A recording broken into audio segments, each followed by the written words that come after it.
Hey guys, good morning. Welcome back sa YouTube channel namin ni Papa Bits. Yan po guys, for today's vlog. Alam nyo na, maga po tayong nagigising. At ayan, bumbilya lang po yung gamit natin dahil ngayon lang po is nag-run out. Iwan ko kagabi pa. Hindi kagabi, mga 2 a.m. nag-run out. Tapos mag-light mga pasado alas 3 na ng madaling araw. At ayan, hindi po tayo nakatulog ng maigi dahil hindi na tayo nakabalik matulog.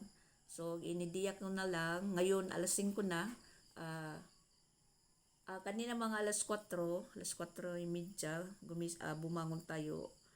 Nagsaing. So, balik ako sa higaan. Hindi naman po tayo makatulog. Ayan. Timing lang po na pakulo tayo ng tubig. Tas brown out na naman. Alas 5 pa lang. Brown out na naman. Si Papa Bitsan doon na sa CR. Madilim. Na-timingan po yung pag-brown out. At yan yung yung bumbilya natin. Pinupuluputan ng mga parparong maliliit. Yan, maraming nagsisidapuan. Yan po yung gamit natin ngayon. Timing na timing. Iwan ko na naman kung anong problema ng ng kuryente or power namin dito. Mula pa nilang madaling araw nag-burn out. Yung mga bata din hindi na wala makakatulog kaninang pag-burn out kasi mainit. Brown out bang isang oras sobra. Walang electric fan. Buti na lang nakapag pa tayo ng tubig. Nakagpakulo. Katapos yun, sabay brown out. Ayan, tasa. So yan, magkape kami sa ilalim ng bumbelya.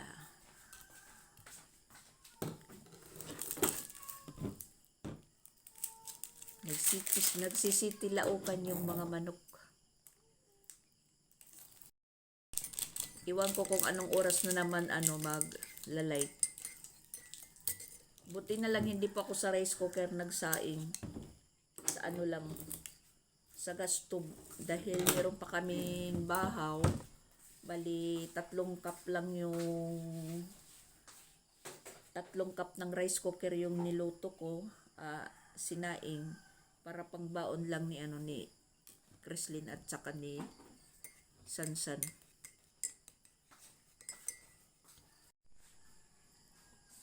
Mga lamgam pagdapuan sa bumbilya. Yan.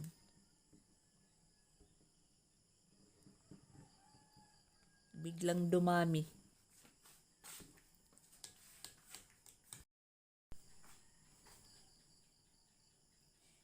Nanununog yung mga katawan natin. Ang sarap idiin yung likod ko sa sandalan ng upuan.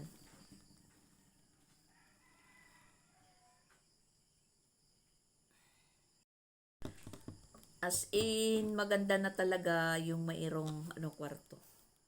Malaya po tayong nakakapagkape dito sa kusina. Kaysa nung nandito pa kami natutulog sa kusina, magkakape naman po kami ni Papa Bits is doon sa labas. Mauupo dahil dito hindi ka upo dahil nakalatag yung mga pum. Tapos yung nilalakaran mo dito sa lutuan, maliit lang yung space na may time pa na parang madadapa ka pag pag natitisod mo yung yung foam. Parang matutumba ka. Ngayon okay na. Malawak na. Wala na pong sagabal sa linalakad-lakaran mo at hindi natin na istorbo yung mga bata sa pagtulog dahil hindi po pwede po tayo ano na po tayo ng ilaw, makapag bukas. Di tulad nung dito pa kami natutulog, yung ginagamit ko lang na ilaw is itong bombilya para hindi po sila masisilawan. Kasi si Sia, yun pa yung inaanuhan ko na hindi magising ng maaga kasi pag nararamdaman niyang nagigising na po kami, siya din magigising. Hindi naman dapat tulad ngayon, alas 5 pa lang, magigising siya. Hindi pa dapat na magising. Kailangan matutulog pa yung mga ganung edad. Na nagdadahan-dahan lang po tayong bumangon na para hindi po sila magising. Tumahimik yung buong kapaligiran nang mag-brown out. Kasi dito sa kabila, nakaandar yung nila, motor. Na siguro ng tubig. Na-timingan sila sa brown out. Hindi nakapag-ipon siguro. Kami kagabi pa kami nag-ipon ng tubig pagkatapos kong maglaba. Kasi naglaba tayo kahapon ng hapon. Matapos natin maglinis doon sa labas na as in, hindi naman po as in na malinis. Basta nakuha ko na yung mga bunga ng niyog na tabi na natin, yung mga kahoy na nakaimbak, yung naiwan na lang po dyan, yung mga kahoy na pwede pang gatong, wala pang kumukuha, siguro may mga panggatong pa sila. At sayang naman kung umulan, mababasa na naman. At yung ibinigay kong amakan kahapon, kinuha talaga nilang mag-asawa, hindi nag-atubiling hindi kuhain, kinuha nila talaga. Makikita ko po yan mamaya kung anong ginawa nila dahil nandyan lang po sa tapat. Makikita sila. Makikita natin kung saan nila inilagay. Kasi pwede ka makapagpatayo ng kahit kunting bahay kubo din. Po sila ng dingding. Parang malilibot nila. Ang kaso lang sa mag-asawa na yan is walang kahit daw sila saan tumira. Tas yung tinitirhan nilang bahay, maliit lang din yan na bahay kubo. Tas merong pinaka-balkonahe. Pero yung pinaka-main house niya, sarado. Tas dyan lang po sila nakatira sa pinaka-balkonahe. 2 yung anak. Tapos maliit lang na balkonahe. Siguro mga 3 meter. Kada ko ito lang nga, kuwan. I-renok yan. Pero la ito ka dako. 5-5 daw, sabi ni Papa Bits. 5-5. Kwadrado. Tapos may mga gamit-gamit po sila nakasakon. Naka-sandal sa gilid. Tapos sila, bali 4 na. Ewan ko kung paano sila natutulog. Siguro siksikan din. At nakakawa pag malakas yung ulan. Dahil yung siguro taligsik ng ulan, pumapasok. Siguro nagsisiupuan lang. Lang kasi yung lalaki, lang ng mga magpapalinis, ganun lang, mga sideline. Tas yun, kahapon timing, naglilinis kami dyan ni Papa Bits, tapos yung lalaki nahuhanga ng buko. Inanuhan lang din, parang sinuhulan. Yung nag-aakyat ng buko. Tas yung babae, lumapit sa akin, parang nararamdaman ko na meron siyang kailangan or nagtatanong, Nagtanong naman po siya, sabi niya, ate, gagawa ka daw kuno ng payag-payag. Singko hindi. Ano lang, itong mga amakan, itinatayo ko dahil nabasa sa sa pagbaha, nabasa, itinatayo ko para naman matuyo at maganda yung panahon. Tapos sinabihan ko siya, kung gusto mo ng amakan, sige, sa'yo na yan. Tapos wala po siyang imik. Tapos sa iniipon kong panggatong, kung panggatong yung gamit nyo sa sasaing or pagluluto, yan, free kang kumuha dyan, sabi ko sa kanya. Tapos tanong po siya, yung mga plywood daw, ginagamit pa. Yung iba, gagamitin ko pa. Tapos yung iba, meron na po yung nakahingi. Sabi niya, sige ti, yung amakan na lang daw. So ayun, hinakot nila kahapon.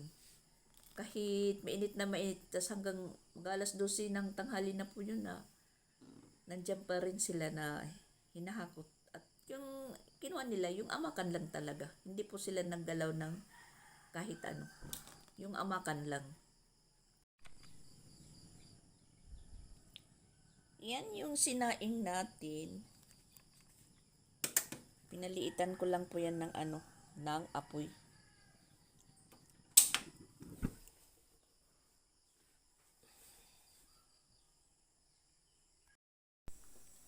Ayan, si Chrislyn, gising na. At kumakain na po siya. Yung ulam po niya is gatas. Yan. Pero yung niluluto kong ulam nila pang baon is skinless. Hi po guys. Hi po guys. Hi po guys. Good morning. Tas may nakita po akong anino na dumaan. Tingnan nyo po guys. May nakita po akong anino. Iwan ko kung lalabas o hindi.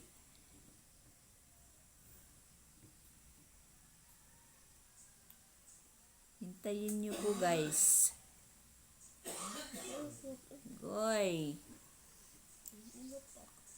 Anong panaginip mo? Iyan kami nagsulat, naabutin kami ng gabi. Tapos kabila na section, nagbuot ng mumulan.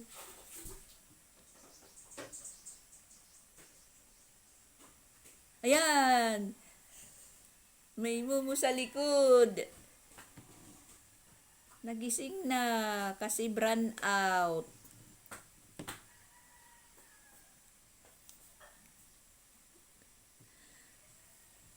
Yan. Pag wala talagang kurtina dyan sa CR namin, talagang sitro. Dahil hindi po mahilig magsara. Kaya inidiyahan ko pong lagyan ng kurtina. Nanaginip daw si Chrislyn na matagal daw silang nagsulat. Hanggang gabi daw yung panaginip niya.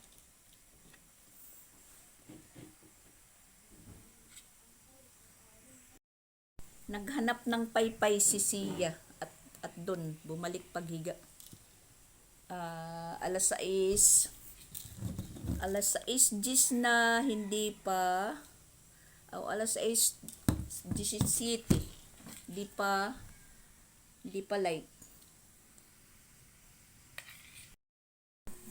So ayan po guys, time check alas 7, nag-light na din. At nagaan tayo ng kurtina para sa isang bintana.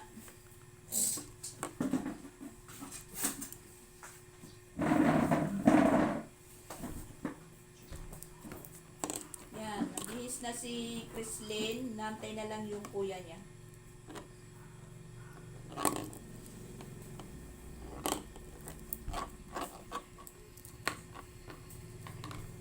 Alas 5 na brand out. Alas 7 nag-light.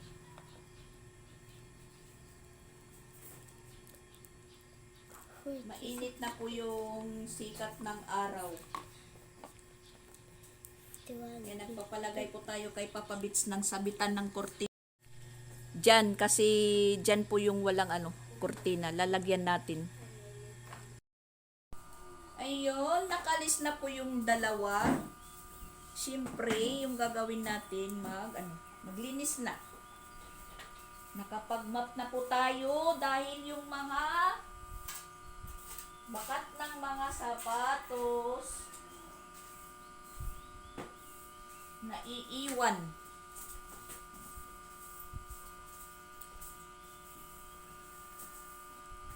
Naiiwan yung mga bakat ng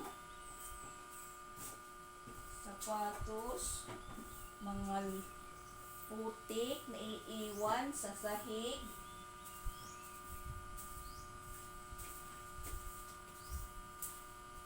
Samantala yung natin, bulilit busy rin. Kung ano-ano na naman yung hinahalongkat. Magtitinda-tinda. Nagliligpit tayo siya. Display ng display. Nagtitinda-tinda. Ano ba yan?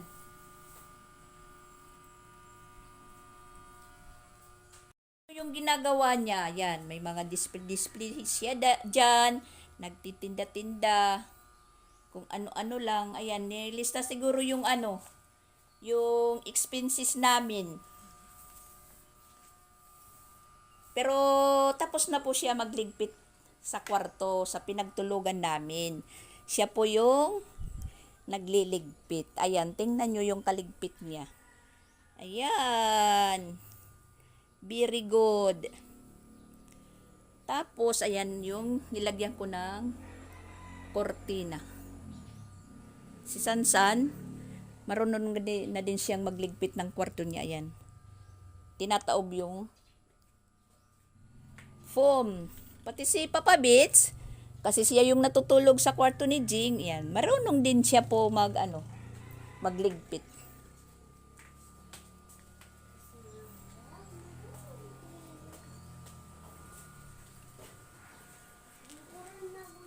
Maaliwalas tingnan, maaliwalas.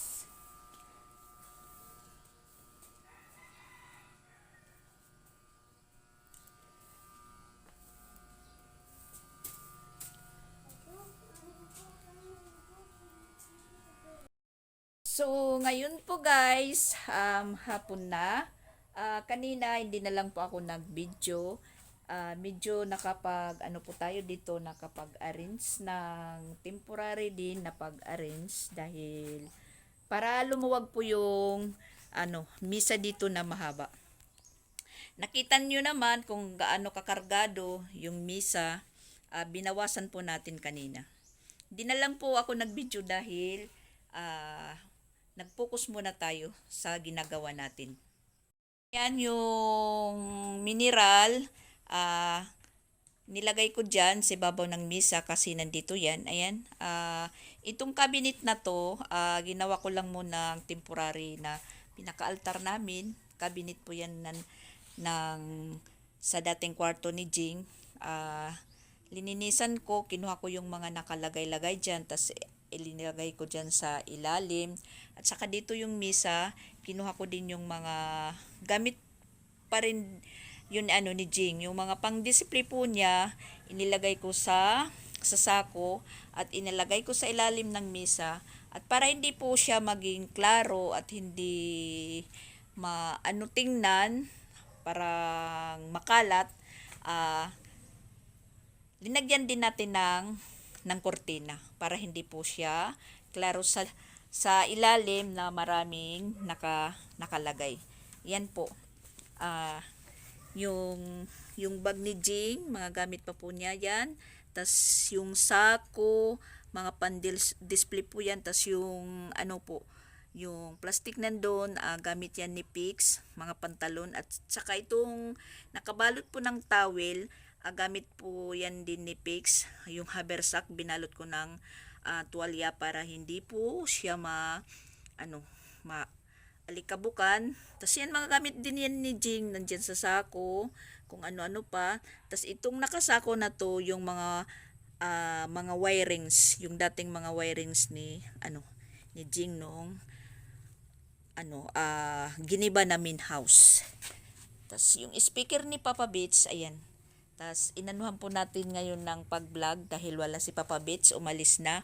At kasama si Sia, kinukuha na nila si Chrislyn dahil mag-alas 4 na.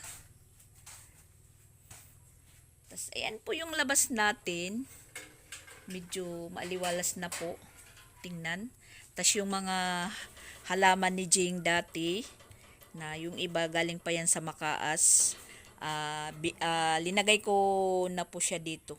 Kinuha ko dyan dahil naiinitan, natutuyo. Tas palagi natin siyang nadidiligan. At yun ang sinasabi kong sinagregate natin sinigregate natin ng mga plywood, kahoy na magagamit pa. Tas yung amakan po, yun nga ang sinasabi ko, kinuha na dahil may binigyan po ako. Tas wala na yan nakatambak na mga kahoy-kahoy. Shaira! Shaira! Dali, balik. Shaira! Balik. Tas ito, pag nakuha na yan, talagang maluwag na. Kung hindi naman po yan kukunin, pwede naman natin yan sunugin. Tulad ng ginawa ko sa mga dapat sunugin. Yan, medyo inayos natin yung halaman natin dyan na nakatanim dahil na daganan ng buhangin. Pero makukuha din po yan pag nabili na itong lupa, may makabili, makukuha din po yan dahil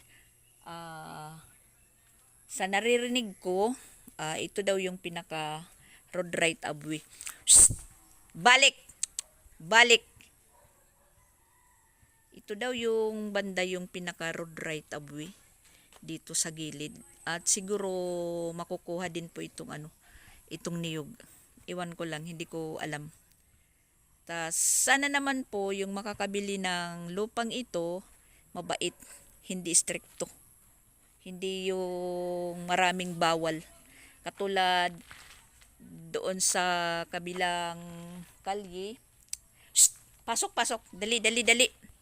Doon sa kabilang kalye, may binakod po na lupa. Tas may road right of way po siya. Tas may malapit po na bahay. Yung bakod po niya, yung pader hanggang dito. Tapos yung itaas, linagyan po ng ganitong pudjit na babuwire. Hindi ko alam kung anong tawag dito. Hi. Hindi ko alam kung anong tawag nito.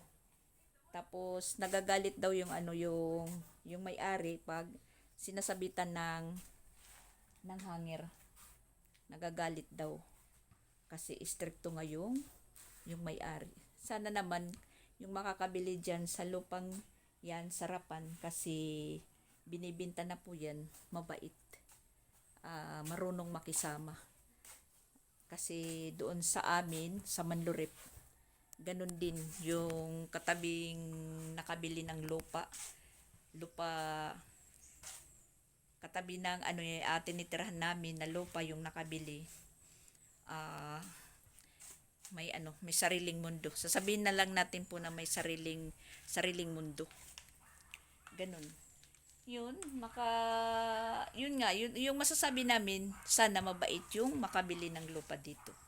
Na ganito pa rin yung magiging kilos namin, walang hassle, walang mga ipinagbabawal.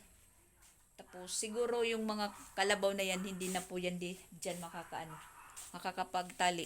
Yung may ari ng kalabaw kasi diyan na naman po tinali. Ayan na naman yung kalabaw. Tapos ako po yung diyan, naglilinis. Kinukuha ko yung mga nahuhulog na mga yung bunga ng niyog na kinakatkat or kinukutkot ng daga na nahuhulog. Tas nandyan lang sa mga gitna-gitna, kinukuha ko po yan. Kahapon nga, naglaba po ako. Tapos dito po ako nagbanlaw. Mabuti na lang pagkaalis ko, may nahulog. May nahulog pa rin na bunga. Pero pinakuha na namin yan kay si Regan yung mga bunga dyan. Oh. Pero meron pang mga maliliit. Kagabi din, mabuti na po kaming parang mahimbing na yung pagtulog namin. Bigla po kaming nagulat nila Kreslin dahil may nahulog po dyan na bunga ng niyog at sa ngayon nandyan pa yan sa ibabaw ng bubungan. Hindi po nahulog. Nandyan pa rin. Hindi naman po tayo marunong umakyat na kunin natin. Pero noong unang panahon, kayang-kaya kong umakyat ng niyog. Pero ngayon hindi na. Nangangatog na po yung tuhod natin.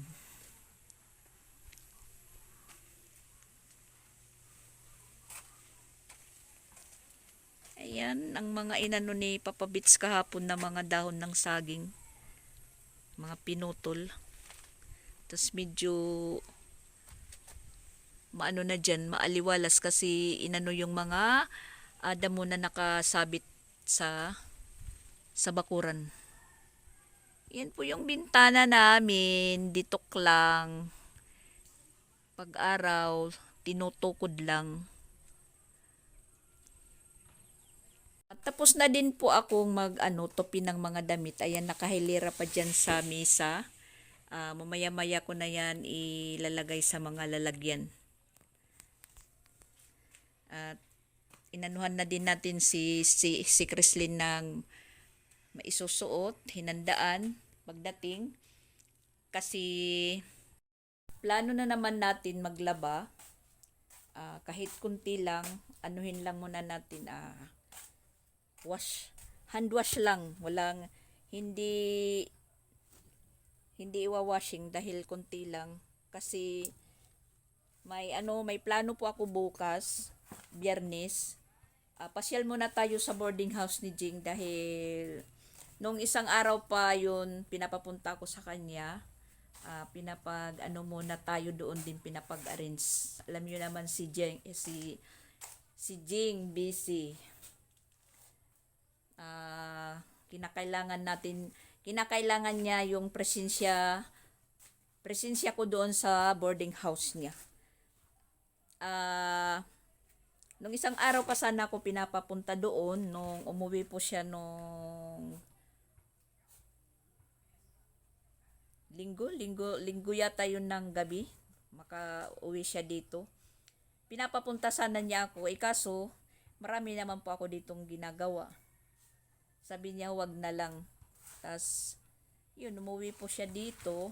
Sabi ko naman, next week na lang ako magpupunta doon, papasyal.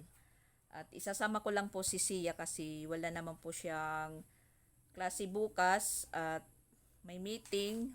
Alam ko naman po yung pagmi-meetingan para sa Christmas party din as mag-chat na lang po tayo sa teacher ni Sia na mag-ano lang muna tayo. Excuse. Yan yung ni Papa Bits dito, pwesto. Medyo lumuwag na din. Inayos niya kanina dyan, Hindi po natin maiwasan si Papa Bits na wala pong mga sabit-sabit dahil mga gamit po niya yan sa pag may inaayos or may pinapaayos, mga gamit-gamit po niya. Tas balak nga po dito, sabi ni Papa Bits, dito sa likod, dito sa banda, dito, papagawa niyang pinakaano lang po niya, kwarto na yung mga gamit niya is nandyan na hindi po makikita dito sa labas na parang makalat kasi parang hardware. Tingnan parang hardware. Hindi ko na lang po yan sinasabihan kasi minsan na nagre-react. Sumasama po yung mukha. Tapos yung mga hanger natin, syempre nandyan pa rin kasi wala pa tayong, ito po yung cabinet na lalagyan ng damit, tapos di hanger, nandyan pa. Wala pa, di pa maikakabit sa kwarto, hindi pa maibabalik kasi hindi pa tapos. Pag na-finishingan na po yan, ma-finishing na yung kwarto-kwarto, pwede na pong makagawa ng mga lalagyan ng damit or cabinet. Medyo nag-iipon pa, tapos may plano pa si Jing. Basta maging okay na to, ma-finishingan na kwarto. Limbawa dito, ma-finishing ng kwarto ni Sansan. Pwede din dyan maglagay ng cabinet na sakto lang kasi mataas. Pwede, parang saon na lang po ni Jing na kwarto. Yung cabinet na nandyan po sa taas. Tas dito din sa kwarto nila Kreslin, dyan din yung cabinet. Maluwag pa rin. Hindi naman po gaanong masikip. Saktong-sakto lang. Kasi yung magiging kwarto naman ng mama nila, papa, dito naman sa taas, pag pinagawa na po yung pataas, yung kwarto nila mamawalin sa taas, saktong-sakto lang yan. Tapos yung kay Jing naman din, plano, dito din sa taas, dito banda, dito, maluwag na. So, bali, yung magiging kwarto namin ni Papa Beach talaga, yung kwarto ngayon ni Jing. Saktong-sakto lang yan sa amin. Mas okay na po dito kami sa baba, kasi, yan, nakaandar pa yung electric pan. Hindi napatay ni Papa Beach. Tapos ito nga, mahangin din. Kasi nakaano tayo dito sa bintana. Sa ngayon, si Papa Beach lang po yung natutulog dito. Dahil ako nandun sa mga bata. Kasi hindi po nakakaano yung mga bata sa kwarto na, sila po yung matutulog lang. Ano ba guys, yung Tagalog sa hindi nakakanawa. Hindi po sila nakakatulog pag walang katabi, kung sila lang, ganon. Dahil yung iniisip nila may mumo. Yun. Sabi ko naman, wala naman mumo.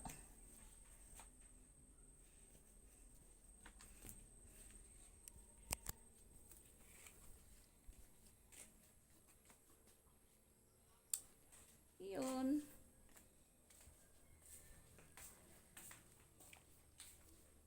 Hindi tayo mas lalong hindi po tayo na mapakali na maluwag na po yung pinagkikilos-kilosan natin. Marami ng ligpitan. Pero di naman po ibig sabihin na marami. Siyempre, yung mga gawaing bahay, natural lang. Yan, nakapile po yung mga tinupi nating mga nilabhan. Natuyo lahat kahapon at sa isang kahapon na nilabhan. At ayan na po yung estudyante natin. Kasama po si Sia. Say hi.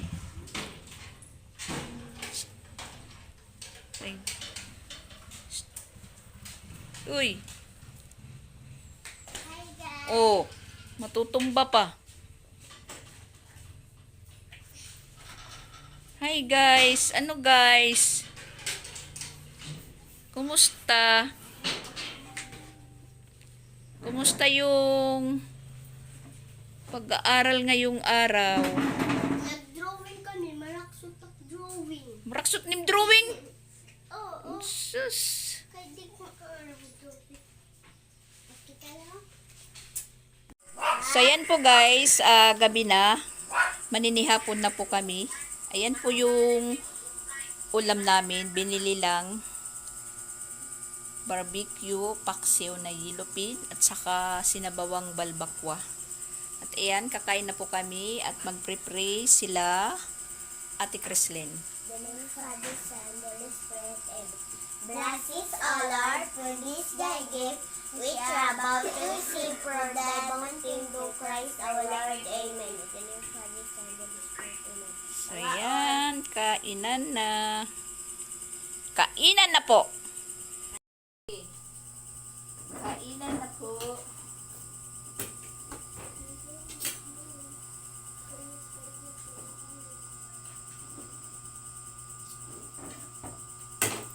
Si Sansan nagpapahinga pa.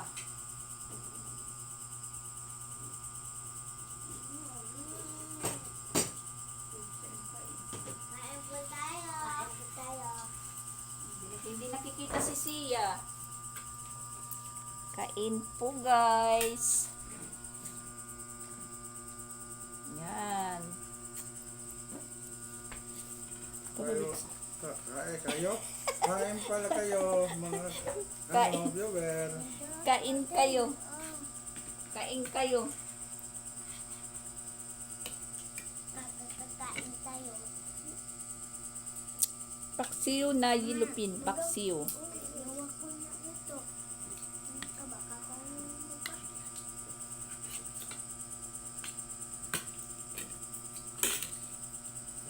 Tanggalay stick ka di.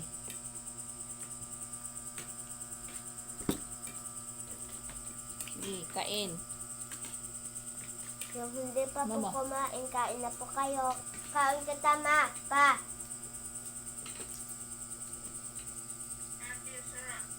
Barbecue. Wah, wah.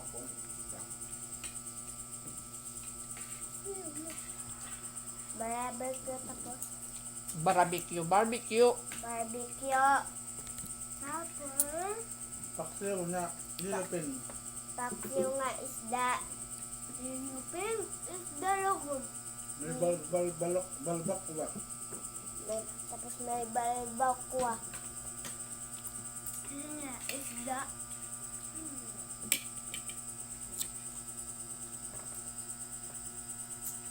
So, ayan. Sa wakas, tapos na po ang lahat. Magpapahinga na po kami. Magbabaybay muna kami dahil gabi na. Good night guys. Bye-bye. Bye-bye. See you on my next vlog. See you in my next vlog. Nandito na po kami sa kwarto. Bye-bye. Si Papa Bits, papasok na din sa kwarto niya. Yan yung dala-dala ni Papa Bits. Extension. Bumbilya. Cellphone. Yan po yung kahiga namin. Dito po ko sa gilid. Si Creslin yung nasa gilid. Si Sia yung nasa gitna. At saka maluwag pa yung space. Maluwag pa yung space dito. Pwede pa isang katabi. Isang bata. Isang bata. Kung nandito yung papa nila dahil uuwi sa Pasko, sila naman po yun dito ang magkatabi-tabi. So, doon ako dito lang, magpo-folding bed po tayo. So, yan po guys, for today's video. Good night po sa inyong lahat.